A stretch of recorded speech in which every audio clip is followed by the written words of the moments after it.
right, everyone. Good evening. Welcome to the MMAOB Daily Podcast, Monday, February 12th, 2024. I guess that's the Valentine's Day podcast, Marcel, kind of 2 days from now. Do my Valentine's this year, Marcel, I guess. Let's get into it, guys. We're gonna recap UFC Vegas 86. It's, of course, your host is always Adam Martin, Big Marcel.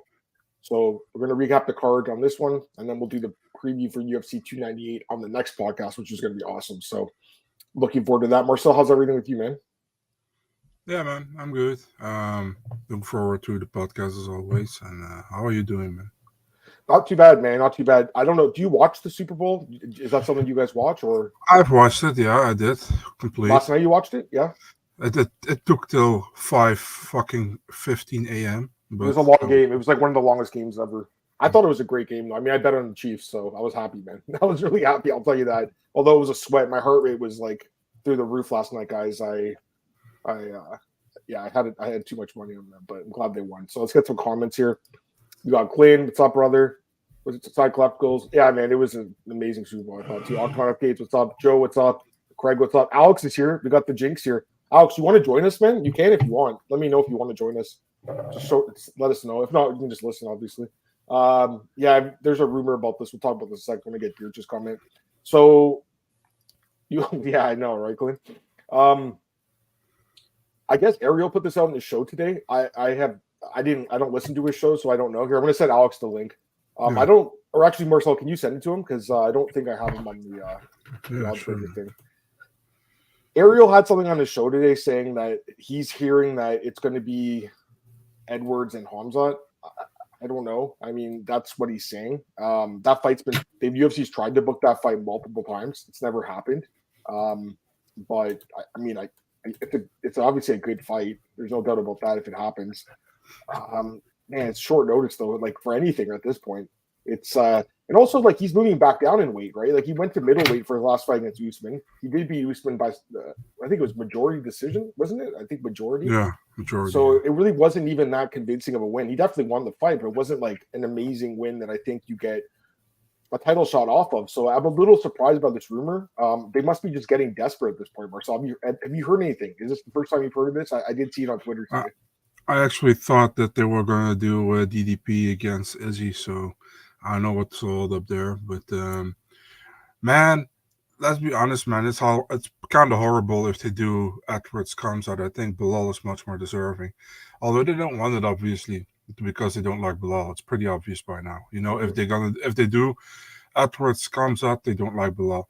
I don't need to see a lot of people want to see Pereira against Aspinall. I don't need to see that one.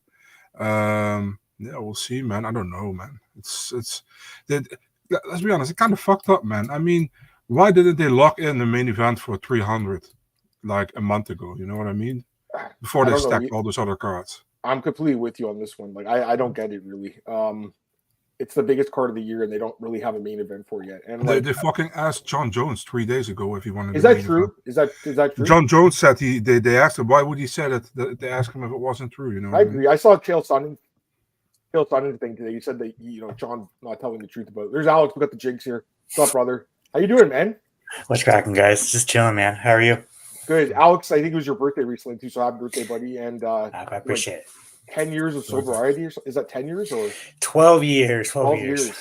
Holy shit, dude. That's crazy, man. So thank you. Dude, you survived a Super Bowl weekend in Vegas without cracking open a beer and taking some pills, man. So that's pretty fucking impressive, dude. So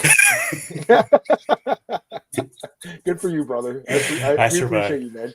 Let me just get some more comments here. Then I want to ask Alex about it, but we got Antoine in the chat as well, and Pato and a few other guys. But I wanted to ask you, Alex, have you heard anything about this? Because Ariel tweeted something today about this rumor for Hamzat and Edwards. Is that what you're hearing, or what are you hearing, man, for 300? Man, no, like they are being so tight-lipped about UFC 300, and. I mean, it makes sense because Dana's like, oh my God, it's so crazy. We can film a documentary. Like that would make sense about Hamzat, but I just don't. Hamzat can't make welterweight, especially how big he is right now. Yeah. He literally can't get into America. So maybe that's what they're trying to work on. But like, even if is Leon versus Hamzat really a UFC 300 main event? I don't think. I mean, Also- I'd be surprised if, like, Leon Edwards, like, he's a great fighter, obviously, but doesn't seem like the caliber of fighter that should be headlining this card, Is, right? is that a bigger fight than Max Holloway versus Justin No. Gaethje? No. I don't think so. I mean, as far as like entertainment value, it doesn't really get much more than that. To be honest with you guys, like, I kept thinking they were just lying about the whole Conor and Chandler thing, and that really was really going to fight, but it looks like that's not actually going to happen. So, Same. By the way, same Alex here. is right with they are very tight-lipped, you know, because I think only one fight really leaked, and that was the Davidson Figueiredo Cody Garbrandt fight. All the others have been announced by Dana, and I also heard that Dana told like management's like, "You shut your fucking mouth about these fights. I want to announce it," you know. So yeah, I really don't know. Are you hearing anything else, Alex? That's kind of what you're hearing. So I heard. So Strickland is out.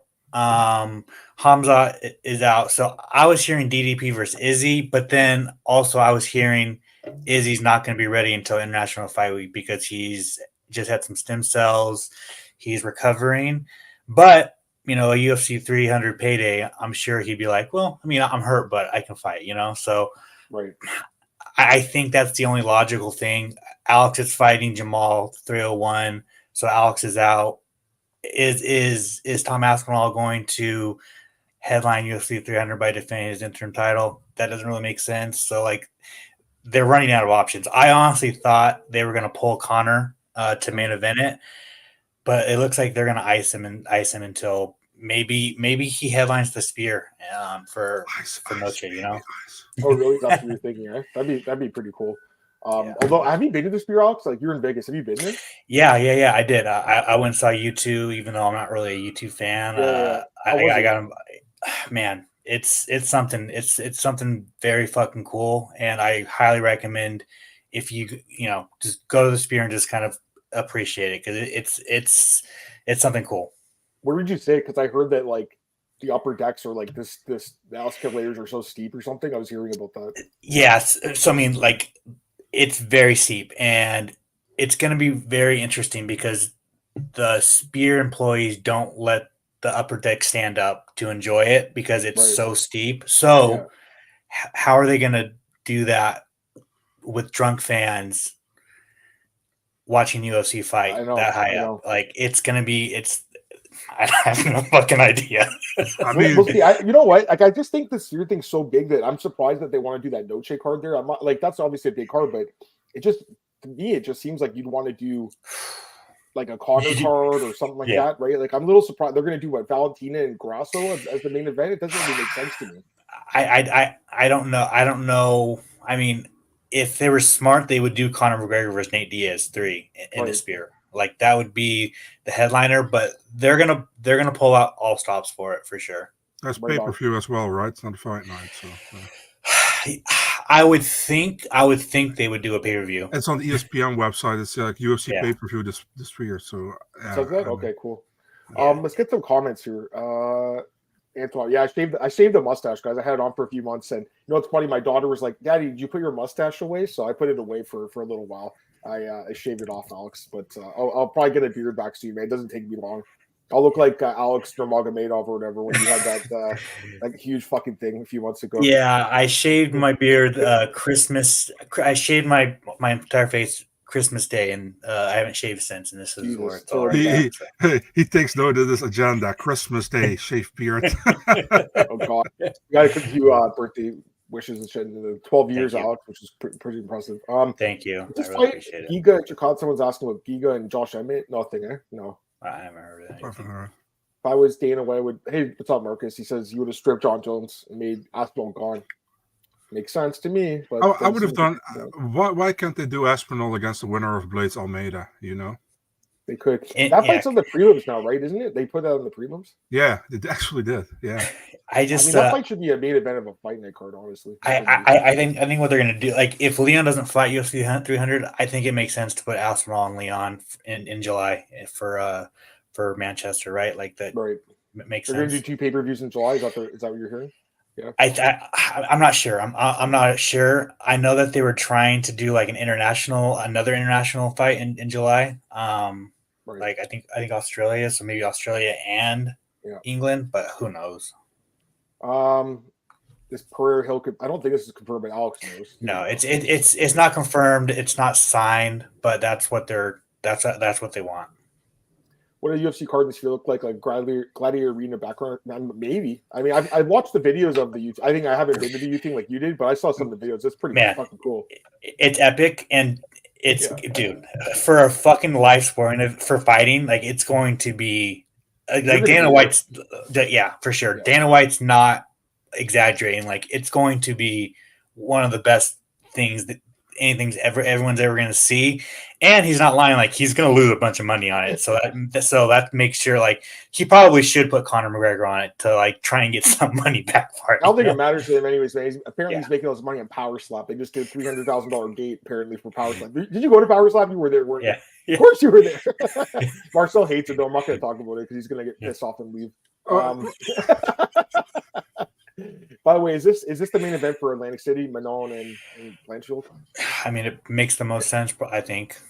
I'm just so confused what they're doing. Some of these main events, like we have Marcin Tybura and Tai Tuivasa as a main event coming up. Alex and Jairzinho Rosen Strike versus Gaziev. My God, I don't know what's going on. Alex, is there any MMA content creators you have beef with? Well, that's a good question. No, I mean, not really any beefs. There's a couple of media members I don't really get along with. What's the problem? And I mean, there's one in particular because they did something that I'll tell you off camera. That was kind of a bitch move, but no, I mean, I just it's a lot easier in life to like not have beef. You know what I'm saying? Like I'm low key, I'm a fucking lover, not a fighter. Like I'm cool, bro. I'm a fucking sensitive, funny dude that just likes to fucking have fun and laugh. You know what I'm saying? Like, absolutely. Alex, you're telling the truth because I remember when I saw you at UFC 290, you came up and gave me a hug. So you're definitely more of a lover than a fighter. I was like, I'll take it. By the way, we need to get Marcel to come out one of these days. He's got to come. By the way, Marcel's never been on a plane. Can you believe that? Never been on a plane. No, I have to buy 2 tickets. So yeah, you will, but it's okay. I mean, that's right, Alex. Alex, great man, you know, and I love to give him a hard time sometimes, but he knows I'm just sarcastic. I'm being an idiot.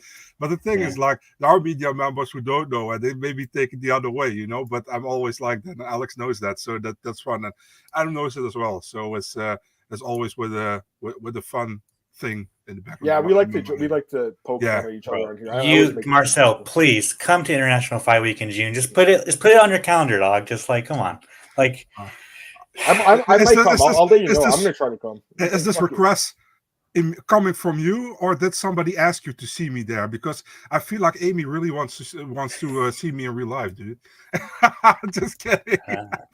I don't know. Anyways, let's move on. That's what I mean. I always try to put him on the hot seat, you know, because I know he's good with Amy, you know, and he knows Amy and I am beefing a little bit, you know, sometimes. So that's why I always like giving him a little bit of a hard time. But he knows I'm just kidding, man. So. I just feel like you could come out to Vegas.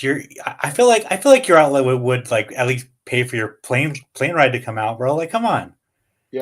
Yeah, I agree. And you're with Eurosport anyways. You guys have credentials. Yeah. Like, I don't see why, you know what I mean? Like, you'd easily get a credential. I don't think you wouldn't get denied. Let's get some more comments here. Ask will say like revenge blades out. Yeah, I mean, he got injured right in that fight. Power slap's fun. I'm pretty sure it's fun. You've talked about this before. Yeah, it's fun. Dude, it's okay. I'll say this. It is. I think it is. It's a dumb. I don't even call this. It's a dumb entertainment activity, right? But. It is very fun to watch in person. Like it's way more funner in person than to watch it online. I don't know where the ceiling for it is. And no, I don't get paid to fucking cover it. My outlet doesn't even they're like, all right, whatever. It's just like, do I sit at home and watch LFA on the couch or do I go watch Power Slap? I'm gonna go watch Power Slap, you know? Yeah, no, I get it. Someone's asking, the same guy's asking, is it Luke Thomas? I don't think Alex wants to play it anyways, man. But it was a fair question to ask. Marcel doesn't mind saying because Marcel he told the story about Oscar a couple weeks ago on here. He doesn't get along with that. Alex knows the story as well. Alex is actually, I'm pretty sure Alex and Oscar are boys because they're always together at these press conferences. Although I heard that I think Oscar's not there anymore, is he? They don't send them anymore, right, for the fight night cards or no. He's literally. Yeah, I mean, he's not the Apex one because he's not going to get any. Yeah, that's the point, right? Because they're not getting clicks for those. Yeah, exactly. Yeah. I mean, he could go if he wanted. UFC needs to do more shows outside the Apex. I completely agreed. And even that place they did it at, was it like the Virgin Hotel or whatever it was? That was like a little different, right? Glynn's going to look at some research prices for you, Marcel. There you go. Yeah, you're supposed to be able to do it. Oh, look at this. Amy and Marcel for 300 main. That's why they've been waiting to keep it a secret. They've been waiting for Alex to come on the show today. Anyways, that's good. Alex going to reveal. Yeah, I know. Let's get into the card, though, from last week, Alex. You were there, right, for Pyfer Hermansson? You were at the card? Yeah. Let's get into it. Let's just recap it because that's the point of the show. Alex, I got to say, this pissing me off, dude. You know, and the media day with Joe Pyfer, your question. What happened? What did he say? I didn't see it this week. What did he say? Let Alex tell. Let Alex tell. Go for it, Alex. I asked him about the Ngannou power thing, and he just went on that fucking epic rant. You nerds. Oh, I saw that. Okay, that was you. Okay, yeah, I didn't see the whole thing. I usually watch it. I just had a really busy week. But anyways, let's get into his fight, I guess. This surprised me, obviously. I thought Pyfer would put Hermansson away. Like, the last time we saw Jack fight, he looked absolutely terrible against Elidze. I understand it's a different matchup, but, like, see him get pounded out like that, I thought he was kind of on the way out, man. But obviously, his chin held up in this fight. First 2 rounds, Pyfer won, and then he got tired, and Hermansson, all that 5-round experience, pulled away, won the decision. Big upset here in the main event. Yeah, it was an impressive win for Jack Hermansson. I'll let you start out because you were there. Any thoughts about the win for him? Yeah, I mean, I did not expect. I mean, I kind of thought Jack would. I thought it would go kind of how Hermansson versus Cannonier went, and I that was kind of like my thoughts on the fight. But obviously, we weren't wrong. There was a little like person in the back of my head, like, man, like, is this too much too soon for Pyfer? And it ended up being true. Like, Jack Hermansson, obviously he's not going to be a title contender, but I mean, maybe he is the gatekeeper of middleweight division, but he's just a tough out, man. And he proved it again. I just did not see it going. I don't think this is going to be the end of Pyfer, but if you can't beat Jack Hermansson, I don't know if you're going to beat the tip top of the division. My question to you guys is, was this a fraud check? No. Not because, like, I think he held his own in the fight. Like, if you... Like, he won the first 2 rounds. If it was a 3-round fight, he would have won the fight, right? So, but the thing is, like, again, it was the championship rounds, right? And he never had that experience going 5 rounds. So I don't know. I mean, I still think Pyfer's pretty good, though. He's still young. I think he's like 27, 28 years old. He's not that old, but he's obviously not top 10 or whatever, top 15 yet. I think he's going to they'll probably build him up and he'll get another couple wins and he'll get back to, like, fighting someone like this. Like, but I don't know if it's a fraud check necessarily. Like, it's kind of on the borderline, I think, for me. What do you think, Marcel? I mean, Pyfer is 27, 28, I think, something like that. And the thing is, like, he kind of looks like he's 35. That's a crazy thing. I didn't know he was that young, And, there's no – I don't mean that in any bad way, by the way. But, another fraud check for me, I think we just maybe underrated Jack Hermansson here in this one, Yeah. He's a veteran. First 2 rounds went clearly to Jack. And in that 3rd round, like, the really game changer there was that punch to the eye, At that moment, Pyfer was still in the fight, but you saw something was bothering him.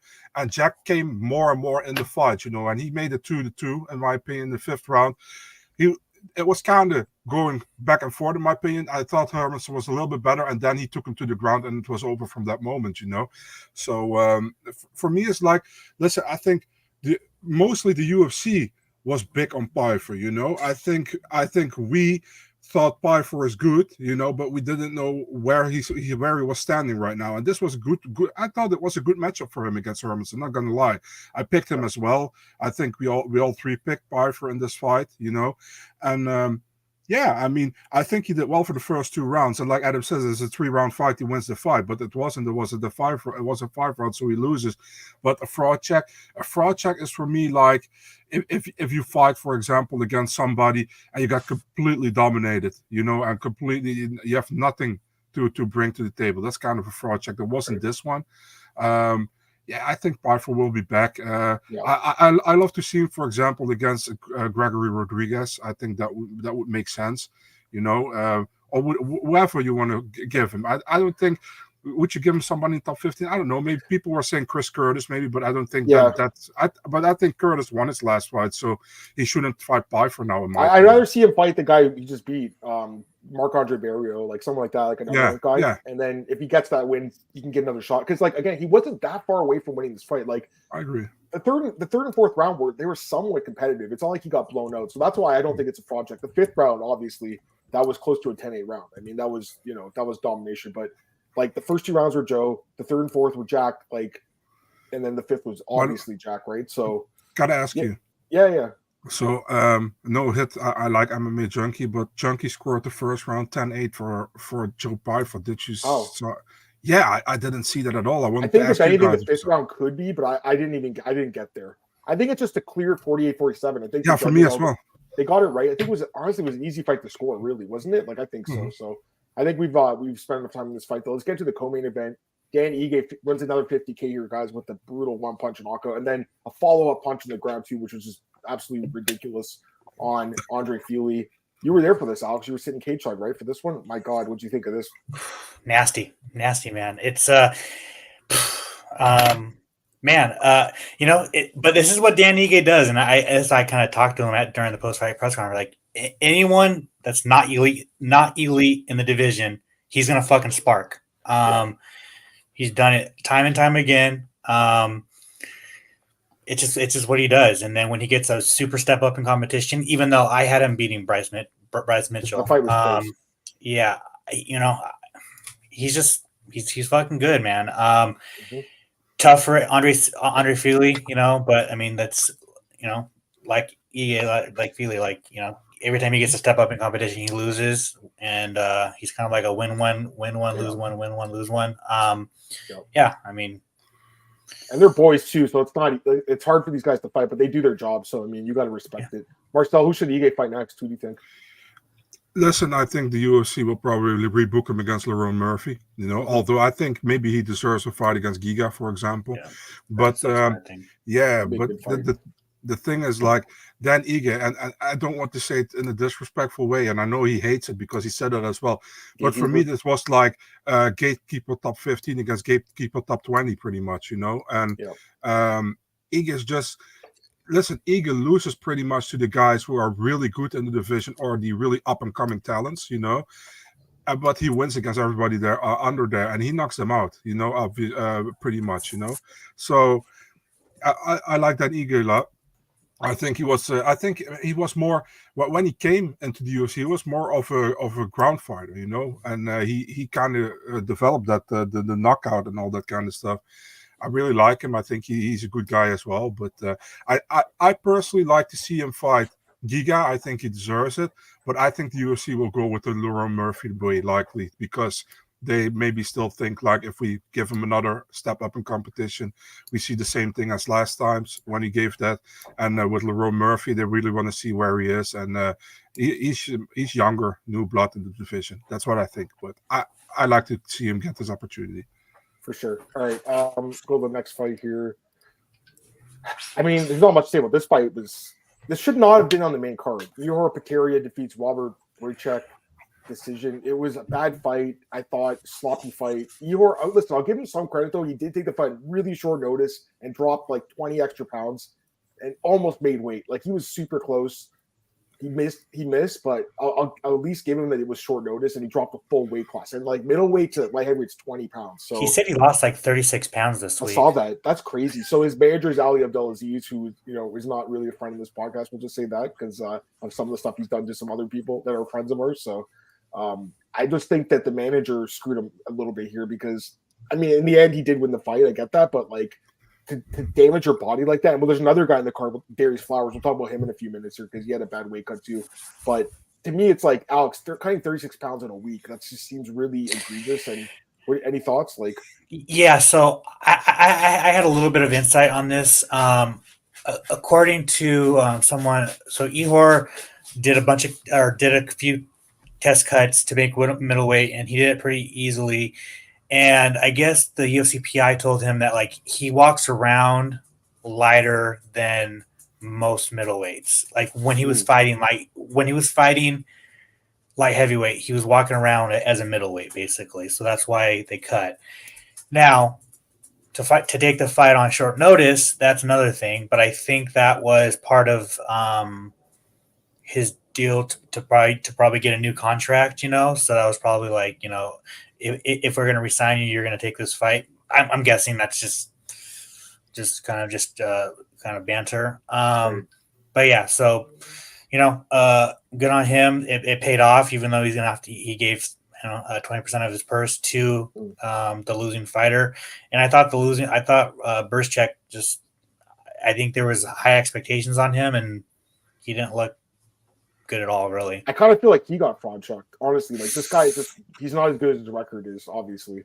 He's a guy that was fighting, subpar competition, I guess. He looked good on tape. I thought he looked good on tape, but obviously the competition, right? So anything you want to say about this, Marcel? Like anything? Yeah, man. I was laughing about the breakdance move from Eeyore mid-fight, on the ground, what he did. I know he wanted to have the sweep, takedown, or whatever. I feel like the thing is, like, I didn't bother me too much that he missed weight, because the short notice, the massive amount of weight he cut it, and I didn't have the feeling that he stopped on purpose with cutting. I had the feeling he looked really bad on the scale, in my opinion.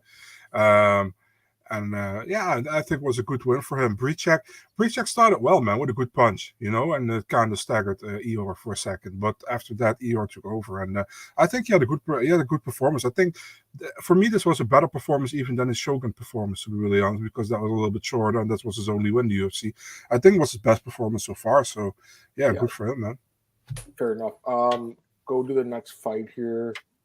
We had Greg Rodriguez start Brad Tavares. I'm just a huge fan of RoboCop, man. I just love this guy. He's a lot of fun to watch. And the fact he finished Brad Tavares is obviously impressive, because Brad's got a really good chin, and he just destroyed him in that third round. I really like RoboCop, man. I don't think he's elite, obviously. He's been knocked out a couple times. It's sketchy, because I bet on him, Alex, and it's sketchy betting on this guy because he keeps his chin right up in the air, and we've seen him get clocked a few times, and you're always scared. But in this matchup, like, Tavares has not really got a lot of power, right? So that's why I was like, okay, he should be okay in this fight. But God, he's a lot of fun to watch. His last 5 wins are by knockout, so he just knocks people out, man. It's a lot of fun to watch. You guys have any? I'll start with you, Alex. Any thoughts on RoboCop? I love this guy, man. Man, it was scary because he got cracked in that first round. He got cracked hard, and like you said, Brad doesn't have a lot of power, but man, he fights any other middleweight with power. He goes down. He goes down in that first round. I truly believe it. But like you said, he's one of these must watch fighters, man. He's so fun. And what's crazy is, man, he's a very good grappler, right? So, and he's just one of these guys that just fell in love with knocking people out. So, and that was part of like his whole, his message this week, last week was, I'm a complete fighter. I'm good everywhere. Yeah, man, he is. And he's fun. I wouldn't be surprised if he gets like a number 15 ranking on tonight when the rankings come out. Even though, Fluffy's I think Fluffy's number 15 right now. So I guess that wouldn't make too much sense since he's fighting this weekend. But I think he'll probably get a top 15 next, man. Maybe Chris Curtis would be fun. That'd be a good fight. That'd be a maybe good fight. They too, so that'd be or Delidze. Maybe he fights Delidze. That'd be a good fight too. What do you think, Marcel? RoboCop, who should he fight? I got 3 options, man. Like I said, Joe Pyfer before. I think that's a good option. I agree with the Chris Curtis option. And obviously, I think you can give him the loser of Anthony Hernandez against Roman Kopylov, man, this weekend. Yeah. So I think those make a lot of sense. And the thing is, like, I really like Robobama, but listen, you also got to take him in mind that he won this fight. He won against Dennis Tuyulin. But before that, he lost to Bruno Ferreira, So to give him a top 15 guy, I have no problem with it, but I would think the UFC might be a little bit hesitant about it, So I can see them giving him Pyfer, for example. But hey, I don't mind. He's a fun fighter to watch. He's that typical kind of guy who has great jiu-jitsu, but always wants to fight stand up and go for the knockout. Kind of like Gilbert Burns, who has it also. So, yeah, I like him a lot. Plus, seems like a really cool dude as well. So, yeah, I like to see him fight. Yep. Michael Johnson defeats Darius Flowers. Like, this was it turned into an easy fight for Michael Johnson. You weren't sure really going into it because Michael's got like basically a 500 record in the UFC, but he just controlled the fight the whole time. The one thing I want to talk about this fight that I thought was interesting was Darius Flowers came on Twitter later and said he had like a horrible weight cut. He's still recovering from it. He actually had to come back and make weight. He weighed in like a quarter pound heavy, and then ended up making weight later on. But bro, he's one of these guys that it's like in between 155 and 170. You just wish they had 165 because he'd be the perfect guy for it. But I don't know bad for this too, right? So what's what he caught a pound? What's what he caught a pound out of nowhere in Las Vegas? They usually don't in Las Vegas, but they were really stingy on this card. There was another, I can't remember who it was, someone else. Was it? Oh, yeah, Marcos. It was like 0.2 over. They don't usually do that in Vegas. They usually just are like, okay, you're fine. I was a little surprised by that. What's the guy's name? What's his name? The guy that does the scale, Alex. You know what I'm talking about. Jeff Mullins. Jeff Mullins, yeah. Alex, you were there, obviously, at the weigh-ins. What'd you notice from Flowers, the weight cut? Yeah, I mean, he was kind of. I mean, both fighters were kind of like what 0.25. Like what the hell? Like we were the scale back there said we were on weight, so I don't know if it was a scale issue or whatever. Yeah. Yeah. I mean, I feel. I mean, it's a bummer for Darius Flowers to lose going on too, and the weight cut and everything, but I just don't think he's UFC caliber. I don't think so, and I think that's why they gave him. That's why the UFC gave him Michael Johnson, because they wanted Michael Johnson to get back on track. Even though MJ made me lose my goddamn parlay because I picked Michael Johnson by knockout. Fucked me all up. But yeah, I mean, it was a. I mean, that I think the third round, Michael Johnson kind of got hurt with like a flying knee or something, so he relied heavily on his wrestling, and that was the fight. So it wasn't a really good fight to watch, to be honest. But yeah. Anything you want to add, Marcel? Yeah, Michael Johnson might be the most talented guy in the UFC, in top 5, who never made it to a top 10 or something. It's awesome. Like crazy. He beat Poirier and he beat Tony Ferguson back in the day too. Yeah, I mean, and if you see who he lost to, Paul Sass and Reza Madadi, and those kind of guys, like you're like, oh, what the hell? Yeah, he got screwed against Jamie Mulaki, I still think. Recently I thought he won that fight. Screwed against and got screwed against fucking Benel Dariush back in the day. Yeah, also, he should have won that fight too. I thought so too. Yeah, that's a good call. Bro, he could literally he could probably beat Islam Makhachev, but then he'd lose to fucking Anshuli Jubli, like yeah. No doubt. And then opening up the main card, we had Adolfo Vieira getting the submission over Arun Petrosian, who he's saying he didn't tap. It was clear he tapped twice. I'll start with you, Alex. It was pretty obvious he tapped, right? Like you were there. Bro did that Brazilian tap. Like, yeah. I don't really care to watch Armin Petrosian fight. I'd rather watch him go fucking fight K1 and kickboxing. I just don't. I don't care. Very good. Yeah, I just it's don't really, just one of those fighters. Coming into the fight, I know his takedown defense was like 36%. That was one thing that I was like, okay, this is bad. Let me see what it is now. 31%. He's probably got the worst takedown defense in that division. Bro gave his back away every moment he got. It was really, man, that tap. I mean, even Helen Keller and Stevie Wonder saw he tapped, and he didn't do that. He didn't do that one thing. He did actually 2 times. It was 2. Tap. I was like, dude. I mean, well, what are you complaining? Even when he walked out of the cage, he was complaining about it. I was like, dude, it's recorded. We're not in 1935 or something. Really weird, but yeah. Good. He's an Armenian Brazilian, bro. He just did that little. I'm going to give Rodolfo some credit because he's now 5-2 in the UFC with 5 submission wins, including 4 arm triangles. He has the record now in the UFC for most arm triangles. So, I mean, his ground game is amazing. Again, I still question the cardio. If this fight got out of the first round, I'm still worried that he's going to gas again. Like, I still can't get that fluffy fight on my mind. I know it's been a couple years now, but it still worries me. He's definitely a talented guy, though. I mean, the ground game is elite. Bro, if he went to like shoot the box or somewhere and like just develop his striking a little bit, he would be fucking terrifying because he has the power to knock you out, and you do not want to go to the ground with this dude. So his ground game is insane. I mean, it's got to be one of the best in the UFC. I mean, we already knew that going into this fight. Speaking of striking, Carlos Prates gets the bonus here for the knockout on Trevin Giles.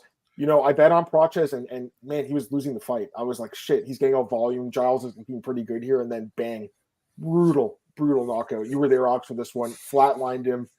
That's a bonus for. I knew right away that was a bonus. What do you think, Alex, of this guy?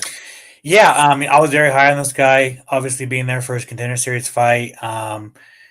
I think that first round, he said he could not find the reach. He couldn't get his reach, and I also think it's probably UFC jitters, right? Even though it's in a familiar cage, familiar setting at the Apex, it's still the first fight in the UFC against a veteran of the UFC now. But yeah, I mean, he sparked Trevin Giles, who's not a bad fighter. So he did that. I just like Prates because his style is very fun. He speaks English, which is, a big positive for the foreign fighters, right? And he just has a fun personality. Call that Joaquin Buckley, call that Ponzinibbio for Brazil. I mean, those are fun. I think Buckley's obviously ahead of him, but I think a fight with Ponzinibbio probably makes fun. It just depends on how high the UFC is on Prates. Yeah. What do you think of this guy, Marcel Prates? I mean, let's start with Giles, who really started well in that fight. It's actually with Giles is actually also an underachiever. In the UFC, I feel like he could do much better, and he did really well, man, against Prates. I didn't see that coming, that knockout out of nowhere, pretty much, and good for Prates. I think he's a fun fighter, but listen, man, this fight, he got the knockout, but we got to be honest, Giles was winning the fight until he got the knockout blow. Put him on the Rio card, why not? And you got so many, listen, this was his debut, man. You have so many more fights you can match him up with, this was at welterweight, right? Why not? Yeah, that's maybe too crazy, but you can make a crazy fight between Carlos Prates and Michael Morales, I mean, that would be fire, but I'd watch that fight. I don't know if they will, though, because I feel like those guys are on, two separate paths up the ladder, but be a good fight. Balaji Oki defeats Timothy Kawamba, split decision. I don't know how it was split. I mean, the guy clearly won the fight, Oki. It was short notice for both guys, really. I mean, because he was supposed to fight Hadzovic. I think he would have sparked Hadzovic. Kawamba is a tougher guy. I think it was you that posted the video last week of that knockout, that head kick he had, like Tough Enough, I think it was. So you knew this guy was going to get the call. He had a win over that Canadian guy, Matteo Vovo, on Contender. Didn't get the contract, but it was kind of a close fight. I thought that fight, to be honest with you, I don't even know if he deserved it, but obviously he's a guy that is decent. But he out wrestled Oki in the second round. I was, I picked Oki, and I was like, oh man, he's gonna gas out here, and to his credit, he was able to actually have more gas in the tank in the third round. So. Not a lot to take away from this fight, I think, just based on the short notice. Any thoughts, guys, on this one? Or I was just expecting more from Oki. Man, he looks so good on Contender Series. He has a fun personality. I was just expecting more, but I mean, getting a replacement the week of the fight against a completely different fighter.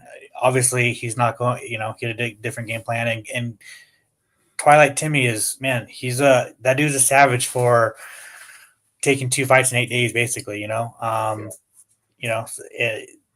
was just a perfect opportunity, and he jumped at it, right? So that's, I don't know. I was just expecting more from Oki, but I mean, what do you expect on someone who's, having a completely different opponent? So yeah. Your boy Oki, Marcel, he'll be back. The Belgium guy here. Oh yeah, for sure, man. I mean, he's talented. I don't think it was an amazing fight, but I think he clearly won 1 and 3. I don't know clearly. How. I think it was Chris Lee. This guy sucks. This guy's by the way, I'm happy Mike Bell is back. A good thing. I think Mike Bell's awesome. Yeah, they had one bad scorecard, and he got used as a scapegoat for the bad judging in May. It's pretty stupid. Luke Boonby defeats Bruno Brazil. This is probably the easiest fight of the whole card to call, to be honest with you. This fight, this one kind of made me fall asleep for a little bit there. This was a boring ass fight. Any thoughts on this one, guys? Or kind of same thing? The next two fights were bathroom breaks and go get a Especially if you're snack. Marcel, he was in there the whole time. Marcel was 30 minutes in the bathroom. Yeah, no, it was a bathroom break and go get a snack in the media room. So, yeah, the Prachnio fight too. I mean, could Clark be cut? Like, he looked really bad in this fight. Is it possible he could get cut? Kind of a gatekeeper, right? I mean, it's possible, but I think he's gonna be the give him to Contender Series guys. Yeah, you know, that makes sense. Yeah. I did pick this upset here, Marcel. Max Griffin by split decision. I thought he won the fight. It was really close, no doubt, but I thought he won 1 in 3, I think. Any thoughts on this one, guys? I mean, Max is a guy that's always in these close fights, man. He's been in split decision like so many times in the UFC, and he went off on Sal D'Amato after. Yeah, he went off on Sal D'Amato. I think Sal, I don't even know if he scored it wrong in this. I can't remember now, but he hates Sal D'Amato. Oh, wait, no, Sal scored it for Wells, right? Didn't he? I think. I'll double check. I'm not sure. Yeah, I had Wells winning the fight. Wells winning. It was close, like no doubt. Yeah. D'Amato had it for Wells. Okay. Yeah, makes sense. I thought Wells won the fight. I was expecting I was just expecting a better fight between these two, but I think it was just I think expectations got us all. So yeah, it was just a low volume fight. I'm gonna give Marcel some credit here. So I picked that upset, and then Marcel picked this one. Bogdan Guskov, Anthony Smith's doppelganger, knocks out Zach Paunga. I don't know how you pronounce it, Paunga, when there's no Paunga. I know, right? It's so bizarre to me. But the high chief gets knocked out here. You know, I don't think he's UFC caliber either, to be honest with you. I think Zach Paunga is the risk of being cut. He's 1 in 3 in the UFC, so I think his contract's up. I think. But Bogdan Guskov, Marcel, you picked him here, man. I'll give you your thoughts on this one, brother. Go ahead. Yeah, I said, man, I expected an early knockout, and if it didn't happen, then I would probably go with Paunga. Yeah, he did it. You know, what else can I say? I mean, it was a good finish. It was a very violent finish, violent Anthony. I mean, good win, and he needed it, man. You know, after a pretty lackluster fight against Ozdemir, getting finished pretty quick, you know. Yeah, good win. Happy for him. Guskov, he's from I think he's training with Johnny Walker's brother, Walter Walker, right? At Gore MMA or whatever it is. Looking forward what's next for him, and good that he got the win. He's calling out Anthony Smith. I don't think he'll get that fight. I mean, Did you see the clip? Yeah, I saw it.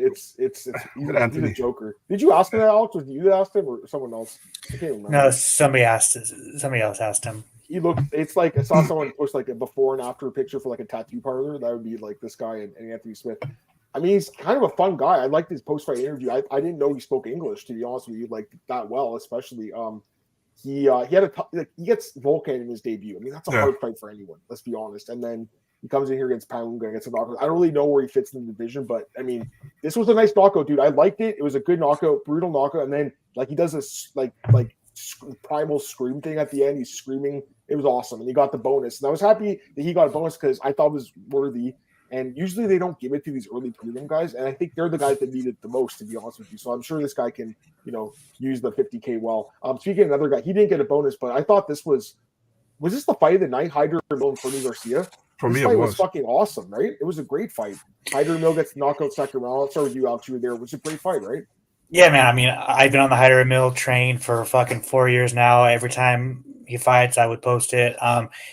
He's the definition of must-watch television. Every time he fights, and it sucks because obviously UFC fans are only UFC fans, and they only watch stuff that UFC gives out. So they're only, their first viewing experience of Hyder was on the Contender Series, where he had to. It wasn't an exciting fight. It just showed that he had heart, and he had that dog in him, right? So, but if you would watch Hyder Mill any time prior to that, he's just a fucking madman. He comes from the scrap pack, comes from Gilbert Melendez, Nate Diaz, So, and he went out there and beat the fuck out of Fernie Garcia. That's just what it was. I feel bad for Fernie, 0-4 in the UFC. he's not going to be in the UFC any longer, which sucks because, man, from anyone you talk to at Fortis MMA says he's one of the best guys in that gym, you know, and I mean, it happens a lot to UFC fighters. Like, they're gym warriors, but they just can't put it together inside the cage. And that's just what happened with Fernie. You know, props to him for stepping up on short notice, up a weight class. But man, Hyder and Mill just beat the fuck out of him. I don't know if they do those locker room bonuses. You'd hope that they slip these guys something for that fight, but it was a fucking great fight, man. I would hope. Yeah. Marcel, what'd you think of this fight, man? Yeah, I mean, there was, in my opinion, it was the best fight of the night, to be really honest, man. It was really fun to watch. Fernie took a lot of damage. Then out of nowhere, he cracked Emil back. Emil took his back, then he took Emil's back and forth first round, but it was a clear round for Emil, I think. He even got 10-8, I think, from all three judges on the scorecard in that round.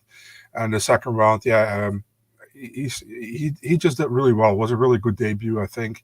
Garcia's super tough, but he's out 0-4 now.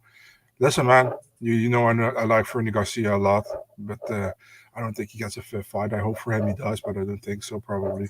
But Emil, yeah, great debut. What can you say, Brad? It was. Let me add one more thing. I just, with Hyder not getting a bonus, I think I don't know if the matchmaker, I don't know who gives out the bonuses. Obviously, it's not Dana. Like, I think Dana has a say in it sometimes. I think he has a say on it mainly for bigger cards that he's at, but he wasn't at this fight until the main event. So it's the matchmakers and then whoever else give out the bonuses. But I don't think they reward fighters that get these highlight knockouts when they're supposed, like, against opponents that they're supposed to beat, right? Like, I think everyone was expecting him to mollywop Fernie, and it happens on, like, go back and look at the other cards, like short notice fighters, they're stepping up, or like squash matches, they don't usually give those fighters bonuses for whatever reason. I think it's just because they're like, we expect you to beat them. Here's your win and show money, basically, Yeah. It's always interesting to me because, like, for instance, like Gregory Rodriguez, like, he pretty much dominated Bronteberg for the most part and didn't get a bonus. But then Protes lands one punch and it was a nice punch, but he gets a bonus. So it's kind of like you never really know who they're going to give it to. And then the first fight of the night, Alex, Deo Marcos and Arichi Lang, no contest. Deo Marcos was winning the fight, the whole fight. And I mean, apparently this guy went to the hospital. I got to be honest, it didn't look too hard on camera. Yeah. You'll know more than me. You were there. Any thoughts on this? Yeah, I mean, I reached out to Eddie Cha. I reached out to Arichi Long's manager. Eddie Cha told me his nuts were the size of a baseball. Because let's see, actually I'll quote him right here. He got back to me the day after. He said,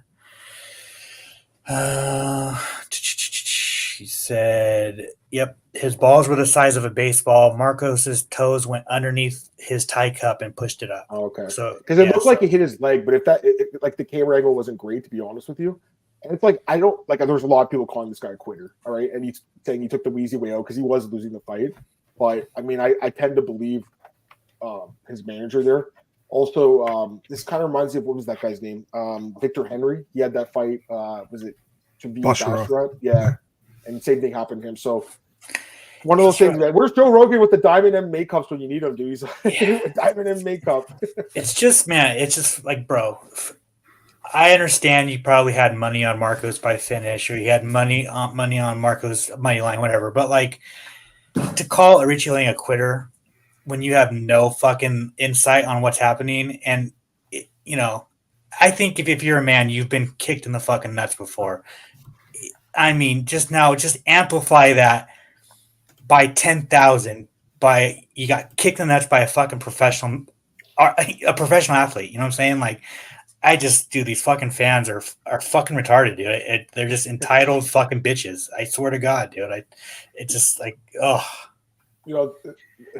This guy back in elementary school, we called this guy Balls of Steel, and I felt so bad for this kid. Like, I didn't do it, but the other kids in the playground would, like, kick this dude in the nuts, like, all the time, and then, like, he wouldn't be affected. It was, like, hilarious. Like, I feel so bad. I don't think this guy has kids. Like, I have him on Facebook because I went to school with him, and like I haven't seen him have the kids. So you have to wonder if this poor fucking guy. Well, it's just crazy. Like Richie Long, like he has witnesses. I mean, the UFC told like he was transported for know, and Victor Henry was pissing blood for a week. Fucking Romanov, I know Marcel told us, Romanov was in the hospital for fucking a few days. Like,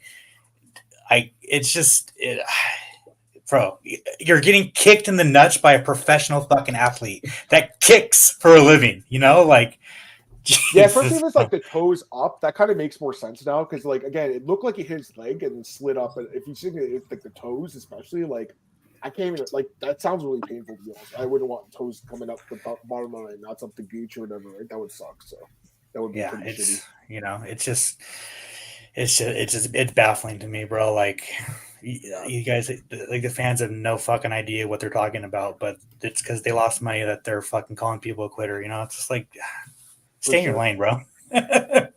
Anyways, overall, I mean, it was an okay card, but there were some good finishes on it. I think, we always get this question. I don't know if Marcus is still in chat. He always asks us, like, whose stock went down the most. Like, I think there's a few guys like Bridchek that, like, look terrible. And, but I think Pyfer's stock probably went down a little bit, right? Like, you'd have to say Pyfer, right? Because, like, it looked like he was kind of on the trajectory to be a star. And now it's like he's going to have to be rebuilt a little bit. Is that what you guys would think, too? Yeah, I think Pyfer by far is the biggest stock dropper. Maybe Andre Fili just because he was, maybe, but I think it's Pyfer. As for the rating of a card, I think this was like a fucking six maximum. It's a very forgettable card. We're not going to remember this card tomorrow. So no, I agree, but hopefully remember the next card here, UFC 298, which we're going to break down in a few minutes here, Alex. But dude, we appreciate. Oh, go ahead, Marcel. Yeah, I'll let you start. Kamza just said on Instagram to somebody, he's not fighting at 300. It's Ramadan, he says. So this rumor kind of never made sense to me, and like I really don't know. Like, I mean, I'm not saying Ariel's a liar. He's obviously got he's got connections, obviously, but it just I was really surprised when I saw that on Twitter too. I'll just say that it just didn't. It doesn't make sense. This fight just doesn't make sense. Why would they do Leon Edwards versus Hamzat Chimaev? It makes zero sense. It makes zero sense. Not at all. But like, can we put our thinking caps on here? Really, like, this is the last thing I'll ask you guys. What could it be? Like, what is that? Your dog, Alex? Was that your dog? She's like scratching this. I could tell. I saw the way. There she is. What's her name again? What is it? Bell. It's close. Yeah. No kidding. Yeah, to answer your question, I think it's going to be DDP versus Izzy. I think that's the only one like that makes sense, unless the only other thing is they get Connor for somehow, or they that's the only two that really like, unless they bump Max versus Gaethje as the main event and then add two other fights. But I think they need one more big one. But yeah. Alex, man, appreciate you joining us, brother. So, we appreciate you, Alex. It was awesome, man. As always, we love when you come on and join us. We're gonna do another podcast here doing UFC 298. But anything else you want to tell the fans and stuff, Alex? Anything else you want to tell them? No, man. Just enjoy the fights this weekend. I think we're gonna do my second episode of the trivia show tomorrow. So if you want a chance, plug that shit. Yeah, go ahead. Plug that shit. So if you want to win $250. By answering MMA trivia, you gotta got us both at the same time and you gotta do a spelling check, dude, because Ben got screwed in the first one. Well, I mean, if $250, you better be able to spell some last names. You know what I'm saying? He spelled it right, but the host spelled it wrong. By the way, so this Marcus asking, I think you already said that Strickland's not an option, right? He's not an option. He's not an option. It's probably Izzy versus DDP or Connor, and if it's not, I have no fucking idea, and no one knows. But like, Chelson doesn't know, Ariel doesn't know, no one fucking knows. They are keeping the shit tight-lipped as possible. Like, no one knows. no one knows. That's the thing. And if you hear from a fucking Instagram page, they don't know. Like. Hey man, we'll trust you on this one, Alex. We appreciate you joining us, man. We'll end this podcast for so we'll be coming back in a minute here, guys. You have to do the UFC 290 preview, but we just want to thank Alex again for joining us and Bell for joining us. And we'll talk to you guys in a minute here. UFC 298 preview coming up. I'll set it up and I'll tweet it out. Peace.